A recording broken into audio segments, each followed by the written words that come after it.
I used to think betrayal arrives like a storm. Loud. Sudden. Impossible to ignore. Thunder cracks the sky. Rain floods the streets. You brace. You prepare. You survive.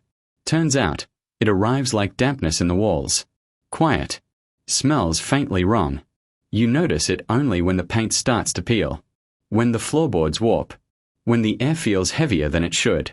By the time you realize it is there, it is already inside the structure, rotting the beams from the inside out. You do not feel it at first. You just feel tired. You blame the weather. You blame the age of the house. You blame yourself for not noticing sooner. But the truth is, you were never meant to notice until it was too late to patch it. That is how betrayal works. It does not knock. It settles in. We had been married 16 years. 16 years of shared calendars, split grocery bills, matching winter coats, and inside jokes that only made sense to us. 2 kids. A mortgage on a house we bought when my daughter was in kindergarten. A contracting business I had built from 2 used trucks and a handshake into a 14-person crew. I worked long hours, sure. 60, sometimes 70.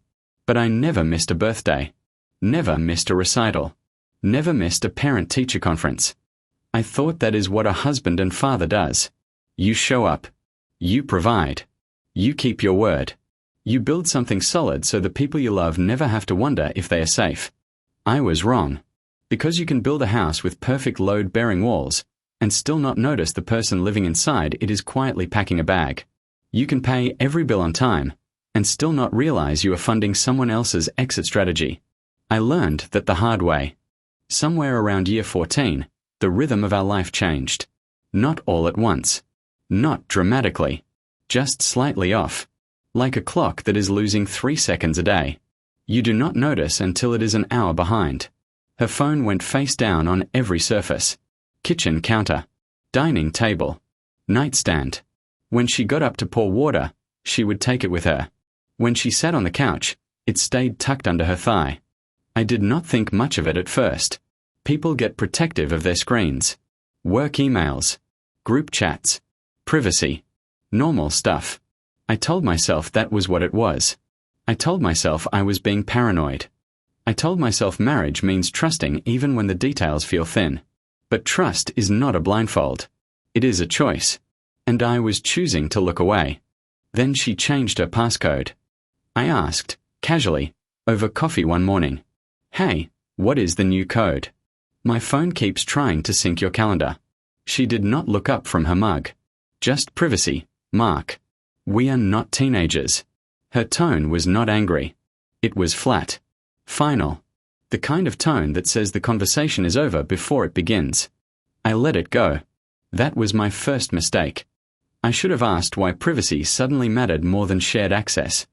I should have noticed that the word privacy, in a marriage, usually means something is being hidden. But I nodded. I smiled. I went to work. I poured concrete. I managed schedules. I paid payroll. I did everything except look at my own life. Then came the girls' weekends. Always on Thursdays. Always overlapping with my busiest job sites. I would be on a roof at 2 in the afternoon, supervising a shingle tear-off, and my phone would buzz. A text from her. Having the best time. Miss you. Attached was a photo of a wine glass on a balcony. City lights blurred in the background. Portland. Seattle. Bend. Never the same place twice. I would reply. Have fun. Drive safe. And I would mean it. Because why would I not? We were married. We trusted each other. At least, I trusted her. And she trusted that I would not look too closely. I told myself it was healthy. I told myself it was independence. I told myself long marriages need space. But space is not the same as secrecy. Space is leaving the door open. Secrecy is locking it from the other side. Then came the sudden interest in fitness. Yoga mats rolled out in the garage. Spin class schedules pinned to the fridge. A book club that met at a wine bar I had never heard of. I asked to join once, just to see what it was like. She laughed. Soft. Dismissive. You would hate it, babe. It is all women. You would be bored. I smiled. Nodded. Let it slide. But the math did not add up. You notice it when you are a contractor. You notice when measurements do not line up. When the foundation is off by half an inch. When the load does not match the support. You do not ignore it. You investigate. I just did not want to find anything. I was afraid of what the investigation would cost me. Not money. Peace. I was afraid of the silence that would follow the truth. So I kept working. I kept driving. I kept pretending the floor was solid. The break came on a Tuesday. November. Rain hitting the windshield in steady sheets. I had stayed late to finish a commercial build downtown. Drywall was up. Final inspection tomorrow. I wrapped the side at 9 at night, cleaned up, locked the gate, drove home. Arrived around 11:30. Driveway was empty. Her car was not where she usually parked it. Not in the garage. Not out front. I stood in the rain for a minute, keys in hand, listening to the water hit the pavement. Something in my chest tightened. Not panic. Just recognition. The kind you feel when you step on a stair that is slightly lower than you expected. Your body knows before your brain does. I walked inside. House was quiet. Lights off. Her side of the bed was made. Too neat. Not the way she left it. I had lived with her long enough to know the difference between tidiness and erasure. This was erasure. I walked to the kitchen. Opened the laptop we kept on the counter. Logged into our shared cloud account. We had set it up years ago for family pictures. School events. Christmas mornings. Vacations. Automatic sync. Always worked. Except today, it showed a new album. Hidden.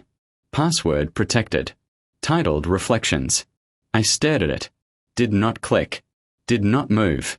Just sat in the dim kitchen light, listening to the hum of the refrigerator. My hands felt cold. I breathed in. Counted to 4. Out. Counted to 6. Tried to steady myself. Then I remembered something. She always used our daughter's birthday for passwords. Always. Bank accounts. Streaming services. Even the WI fee. Easier to remember, she had said. Less to keep track of. I typed it in. The album opened. 53 photos. Mostly her. Smiling in hotel rooms. Different cities. Different lighting. Same man. Mid-40s. Done. Clean cut. Wearing a wedding band in 3 of them. A silver ring. Simple. Expensive. The kind you do not take off unless you are trying to hide it. I click through them slowly. Deliberately. Like diffusing something. Timestamps told the story. Thursdays. Every Thursday. For 11 months. October. November. December.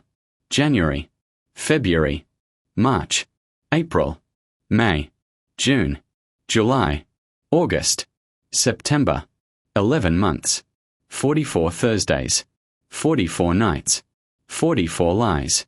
Business trip, she had told me. Conference. Networking. Professional development. I sat there until 3 in the morning. Did not yell. Did not smash anything. Did not cry. Just stared at the ceiling. My chest felt hollowed out. Not angry. Not yet. Just empty. Like someone had reached in and taken the foundation without me noticing. And I had been walking around for months, pretending the floor was still solid. The next morning, I waited. She came downstairs at 7:15. Hair pulled back. Cream sweater. Making coffee like nothing had shifted. The grinder whirred. The kettle clicked. She hummed. Actually hummed. I did not speak. I just slid my phone across the counter. Opened to the album. She stopped humming. Her face did not fall. It froze. Eyes locked on the screen. Shoulders stiffened. Then, slowly, the mask dropped into place. Not guilt. Not shame. Defensiveness. Ready-made. Polished. You went through my phone, she said. Voice calm. Controlled. That is a violation. I cannot believe you would spy on me. I did not spy. I found a trail you left wide open. Who is he? She closed her eyes. Exhaled. Opened them again. Someone who actually listens to me. Someone who does not treat this house like a hotel and me like part of the furniture. I felt the words hit me like a physical thing. Not the accusation. The framing. She was not defending the affair. She was defending the narrative. We fought for 2 hours. Or rather, she spoke. And I listened to the rewritten history of our marriage. How I had been distant. How I had prioritized work. How I had stopped asking about her day. How I had stopped touching her. How she had felt alone for years. How the affair was a symptom, not the disease. A cry for attention. A response to neglect. I asked for accountability. She offered therapy. I asked for honesty. She offered conditions. Maybe we can fix this, she said, leaning forward. If you are willing to put in the work. If you are willing to step back from the business a little. Spend more time at home. Reconnect. I am not asking for perfection. I am asking for presence. I looked at her. Really looked. And I saw it. She was not sorry for what she did. She was sorry I found out. That night, I packed a bag. Stayed at a motel off Highway 9. Paid cash. Used a burner number. Told no one. Not my brother. Not my business partner. Not even my therapist. I needed silence. I needed to think. I needed to remember what it felt like to exist without performing. I lay on the stiff motel bed. Stared at the water stain on the ceiling. Listened to the highway hum. And for the first time in 16 years, I felt completely alone. Not lonely. Alone. There is a difference. Lonely is missing someone. Alone is realizing no one is coming. I turned the thought over in my head like a stone. Smooth. Heavy. Unavoidable. I thought about the kids. My daughter, 19, in her dorm room studying for midterms. My son, 17, on the varsity soccer team, texting me play updates like I was still part of the stands. They had no idea their house was already crumbling. I did not want to be the one to bring the roof down. But someone had to hold the weight. And it could not be me anymore. 3 days later, I drove home. My daughter was waiting in the driveway. 19. Freshman year of college. Wearing a hoodie I had bought her for Christmas. Eyes red. Shoulders tense. Mom told me, she said before I even turned off the engine. She said you have been controlling. That you are trying to destroy her over one mistake. That you have been emotionally abusive for years. I opened my mouth. Closed it. What do you say when your child quotes your wife's script? When the person who is supposed to know you best repeats the exact phrases you have never used? Is that what she said? I asked quietly. She showed me texts. She showed me proof. You have been checking her phone. Tracking her location. Isolating her. It is not about the affair. It is about power. I looked at my daughter. The girl who used to sit on my shoulders at county fairs. Who cried when I left for work trips. Who called me daddy until she was 12. And I did not recognize her. Not because she was different. Because she had been taught to see me differently. My son called the next evening. 17. Junior year. Voice tight. Measured. Like he had rehearsed it. You are blowing up the family over your own insecurity. Mom has been carrying this house. You are just mad she finally found someone who makes her feel valued. I gripped the steering wheel. Knuckles white. Valued. Or used as an excuse. Do not twist this. You have checked out for years. She is the one who kept us together. And now you are punishing her for breathing. The call ended. I sat in the driveway. Engine off. Rain starting again. And I realized something terrible. The affair was not the end of my family. It was just the beginning of the betrayal. Because betrayal is not just sleeping with someone else. It is convincing the people who love you that you are the villain. It is rewriting history so cleanly that even the witnesses believe it. I did not argue. I did not beg. I did not try to prove my side. Because proof does not matter when the narrative is already locked. You cannot out-argue a story that has been carefully told. You can only out-prepare it. That night, I backed into the garage, opened the filing cabinet, pulled out the deed, the business incorporation papers, the trust documents, the college saving statements. I laid them on the workbench, turned on the overhead light, and started reading. Not with anger, with precision, because love should not require surrender, and family should not be a hostage negotiation. I packed a second bag. Left the house keys on the counter. Drove to a lawyer office the next morning. Sat in a quiet room with wood-paneled walls and a glass of water I did not drink. Told him everything. Showed him everything. Asked one question. How do I protect what I built without becoming the monster they say I am? He did not smile. Did not sympathize. Just opened a notebook. Clicked his pen. We do not fight in the living room, he said. We fight on paper. But you need to understand. Once you move to protect the assets, they will call it punishment. They will say you are choosing money over blood. Are you ready for that? I thought about the hotel photos. The Thursday nights. The way my daughter looked at me. The way my son's voice had flattened into something rehearsed. Yes, I said. I am. People tell you grief comes in waves. They do not tell you it comes in voicemails. Over the next 2 weeks, my phone became a courtroom. Friends I had known since college stopped returning texts. My sister-in-law sent a 3-paragraph message about toxic masculinity and how women are forced to shrink themselves. My daughter unfollowed me on Instagram. My son changed his last name to his mother maiden name on his student portal. It was not just about the affair anymore. It was about narrative. And I had lost the microphone. My wife, Sarah, had always been better at storytelling than I was. I dealt in blueprints, invoices, load-bearing walls. She dealt in tone, timing, and plausible deniability. She had spun my silence into coldness, my work ethic into neglect, my attempt to protect our assets into financial control. And the kids, hungry for a simple villain, handed her the crown. I started seeing a therapist. Dr. Evans, a calm man with wireframe glasses and a habit of asking questions that felt like scalpels. What are you actually fighting for, Mark? He asked in session 4. The marriage. Or the idea of what it was supposed to be. I did not answer right away.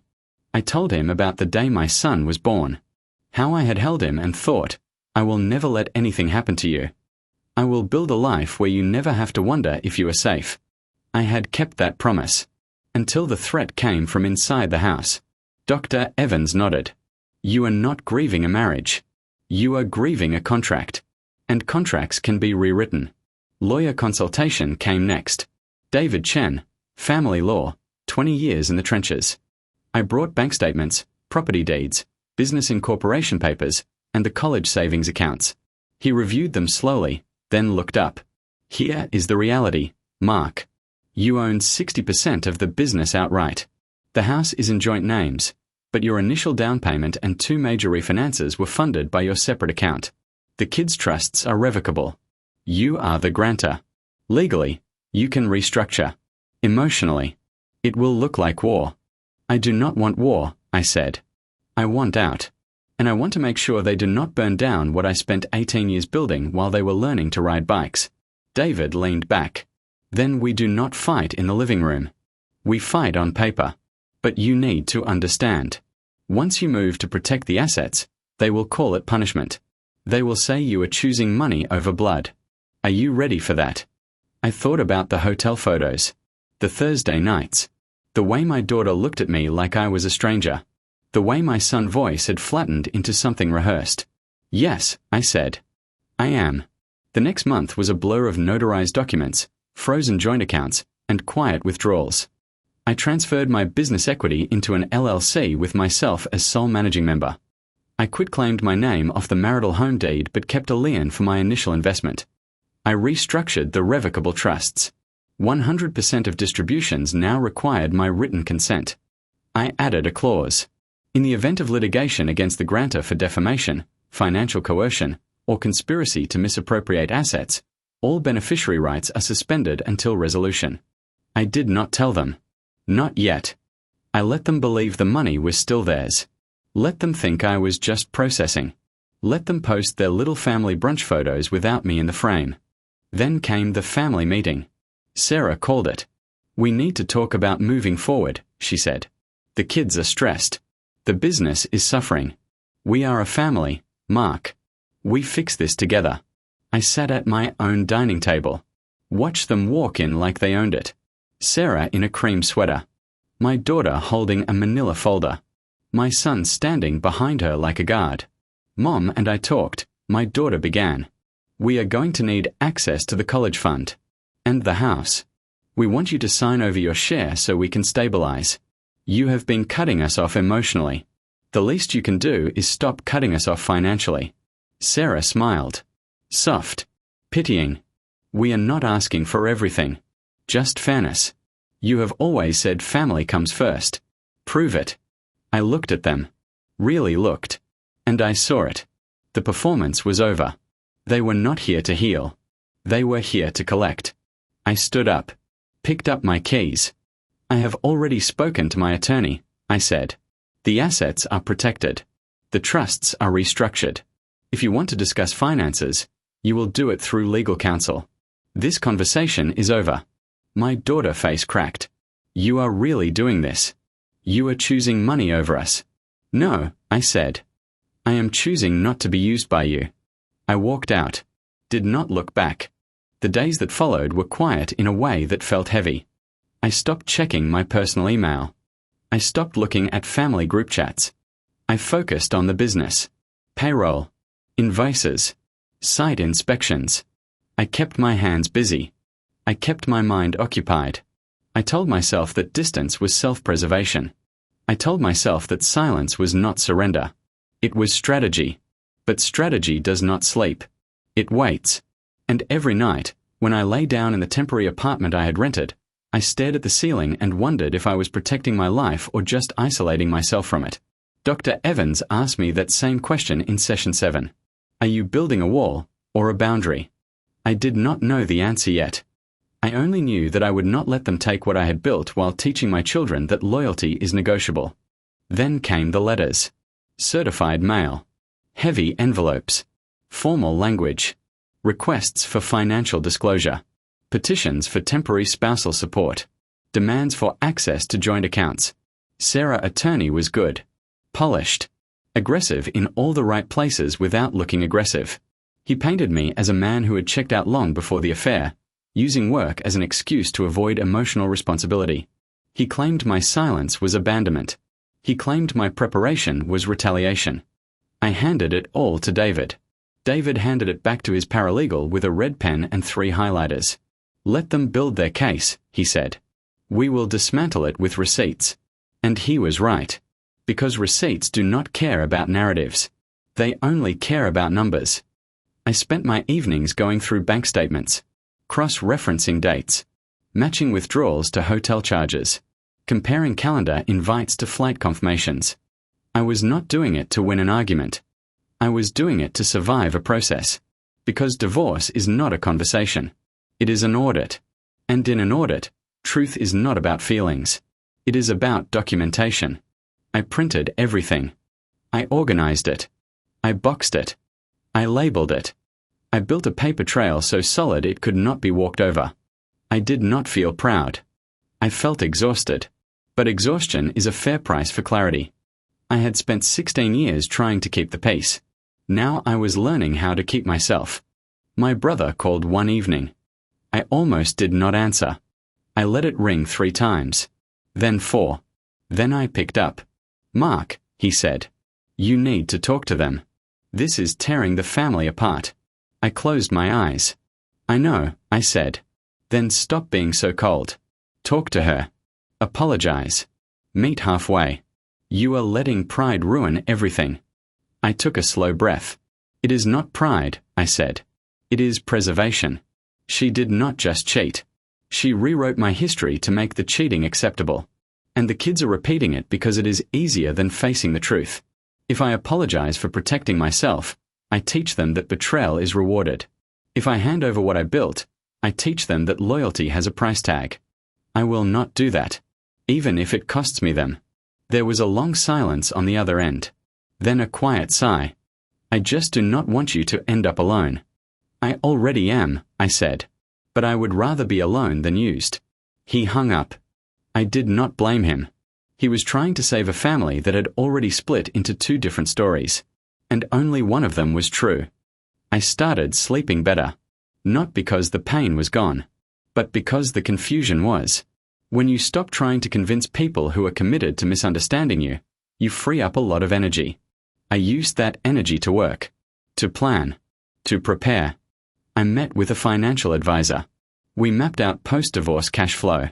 We modeled different settlement scenarios. We stress-tested every option. I learned that money is not just currency. It is leverage. It is security. It is the difference between rebuilding from scratch and rebuilding from stability. I was not going to let them take my stability because they wanted to punish me for refusing to play along. I was not going to fund their narrative with my livelihood. That was not revenge. That was responsibility. The turning point came on a Thursday. Again. Always Thursday. Sarah emailed me. Not a text. Not a call. An email. Formal. Distant. We need to discuss the house. The market is shifting. If we wait, we lose equity. The kids need stability. We need to sell before winter. I read it 3 times. Then I forwarded it to David. David replied within the hour. She is testing the waters. She wants you to agree to a joint sale so she can control the timeline and the proceeds. Do not engage. Let her file the motion. We will oppose with the lien documentation and the initial equity breakdown. She will realize she cannot force it. I sat back in my chair, looked out the window, watched the rain start again. I realized then that I was no longer waiting for an apology. I was waiting for reality to catch up with them. And reality moves slowly. But it always moves. Divorce is not an event. It is an excavation.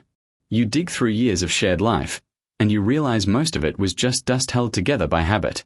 Sarah filed for divorce 3 weeks after the meeting. Cited irreconcilable differences and emotional abandonment. Asked for 60% of the marital home, spousal support, and full control over the children educational funds. My lawyer filed a counter. Separate property documentation, forensic accounting of marital versus premarital assets, and a motion to dismiss spousal support based on her undisclosed income from a side consulting gig she had hidden for 2 years. The affair guy. Turned out he was a regional sales director for a medical supply company. Married. 2 kids. His wife found out. Filed for divorce a week after mine. He moved out of state. Sarah tried to spin it as he could not handle the pressure. I stopped caring. The man was a symptom. The disease was the betrayal. And the symptoms had spread to my children. The legal battle dragged. Depositions. Financial disclosures. Mediation sessions that felt like theater.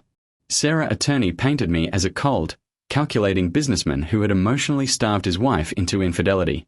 My attorney handed over 13 years of tax returns, vacation itineraries, school fundraiser receipts, and text logs showing I had taken PTO for both kids' emergencies while Sarah was out of town. The judge, a woman named Judge Lynn with a reputation for zero tolerance for narrative manipulation, looked at both of us and said, "This is not a morality play. It is a division of assets. Stick to the ledger."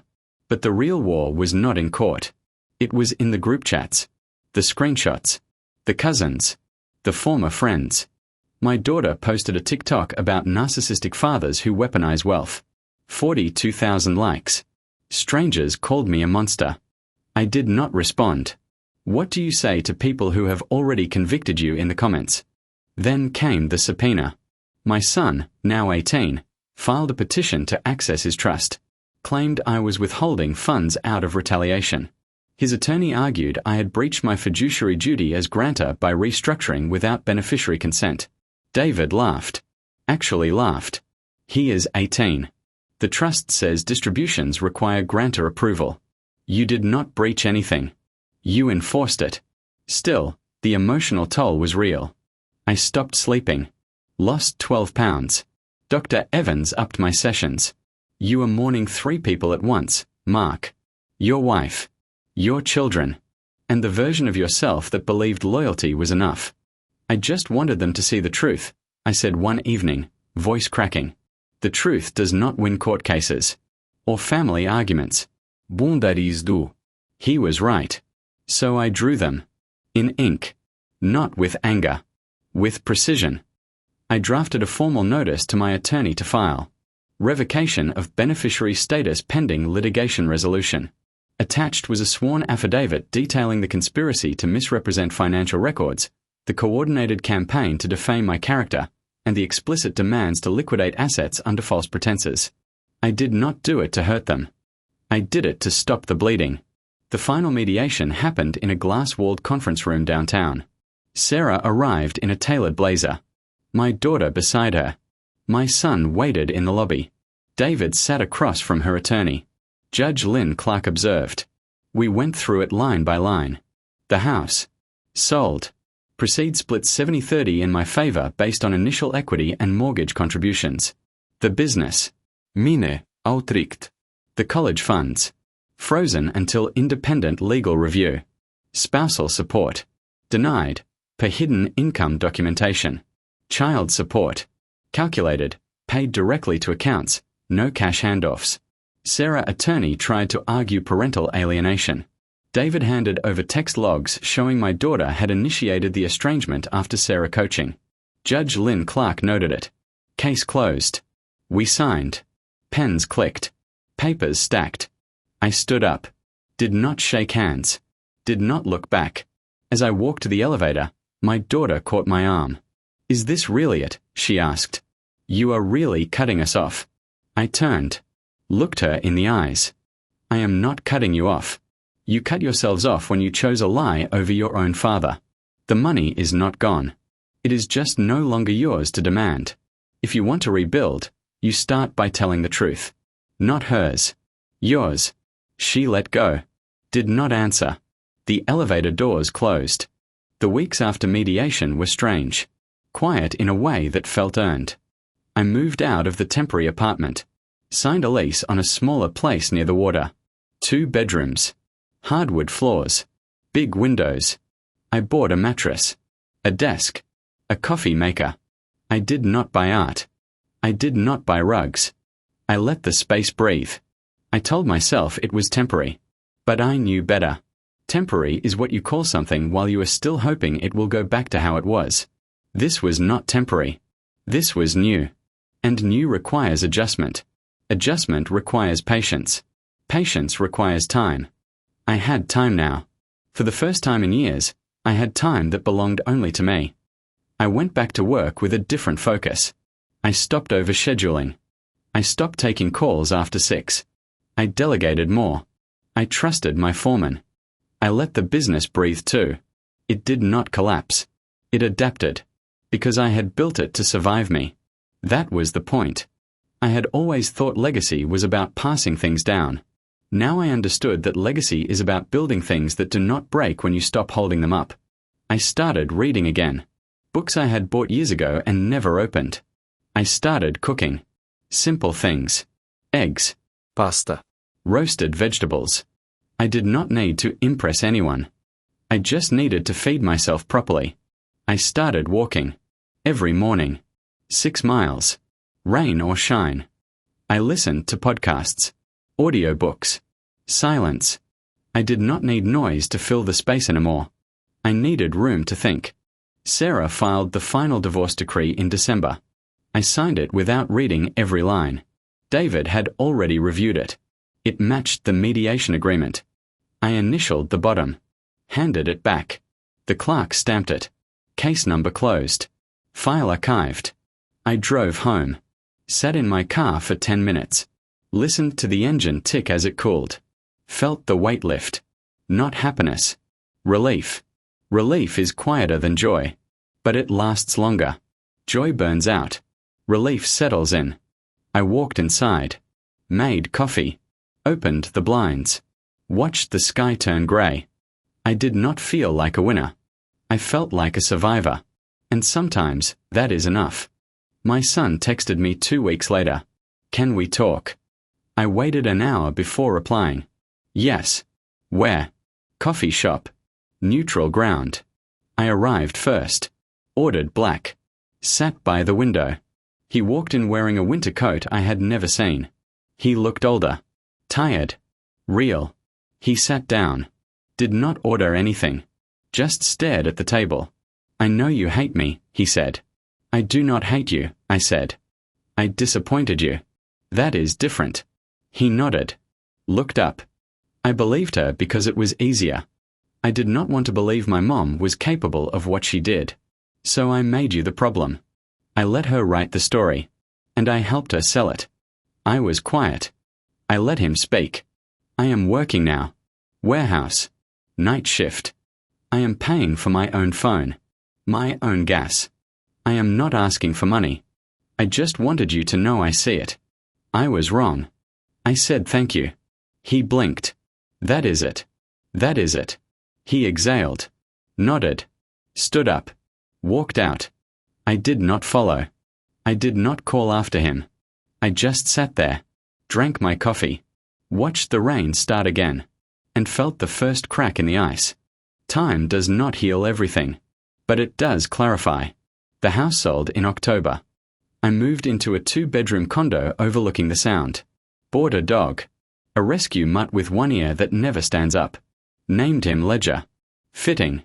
The divorce finalized in December. No fanfare. No celebration. Just a judge's signature and a thick envelope of court-stamped documents. I framed the decree. Not to gloat. To remember what clarity looks like. Sarah moved in with a friend. The affair guy never contacted her. She tried to start a life coaching business. Failed. Moved back to her sister place.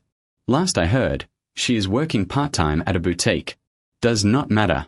Her life is not my concern anymore. The kids. They learned the hard way that loyalty to a narrative does not pay rent. My daughter TikTok fame brought sponsorships, then backlash, then silence. She dropped out of community college after 1 semester. Took a retail job. My son tried to transfer to a state university. Denied partial scholarship due to incomplete financial documentation. He is working warehouse shifts. Saving. I do not intervene. I do not check in. But I also do not block their calls. 3 months ago, my daughter emailed me. Short. No demands. No accusations. Just. Dad. I am sorry. I was angry. I was scared. I believed the story because it was easier than facing the truth. I do not expect anything. I just needed you to know I see it now. I waited 2 weeks before replying. Not to punish. To make sure it was not performance. Thank you for the honesty. I am not ready to rebuild. But I am not close to it. If you want to start, we begin with accountability. Not mine. Yours. And no one else. When you are ready to speak your truth, not someone else, we will talk. Until then, take care. She did not reply. I did not expect her to. Healing is not linear. It is messy. And it is hers to navigate. My son called last week. Voice different. Less rehearsed. I got the job, he said. Full-time. Benefits. I am paying my own phone bill now. It is humbling. Good, I said. That is how it is supposed to work. Silence. Then. Do you ever regret it? Cutting us off. I looked out the window. Watched a ferry cut through the grey water. I regret that you had to learn it this way, I said. But I do not regret protecting what I built. Love should not require surrender. And family should not be a hostage negotiation. He exhaled. I get it now. I really do. We hung up. No promises. No timelines. Just a crack in the ice. Maybe enough light to grow something later. People ask if this is revenge. It is not. Revenge is loud. This was quiet. It was paperwork. Boundaries. Sleepless nights turned into clear mornings. It was choosing myself after 16 years of choosing everyone else. The property is not just land and lumber. It is time. It is missed birthdays covered by overtime. It is knees on tile fixing leaks. It is signing promissory notes at 2 a.m. so the payroll clears. You do not hand that to people who weaponize your love against you. You do not apologize for protecting your foundation. I am not bitter. I am not angry. I am just free. And if my children ever want back in, they will have to walk through the door they closed. Not with demands. With truth.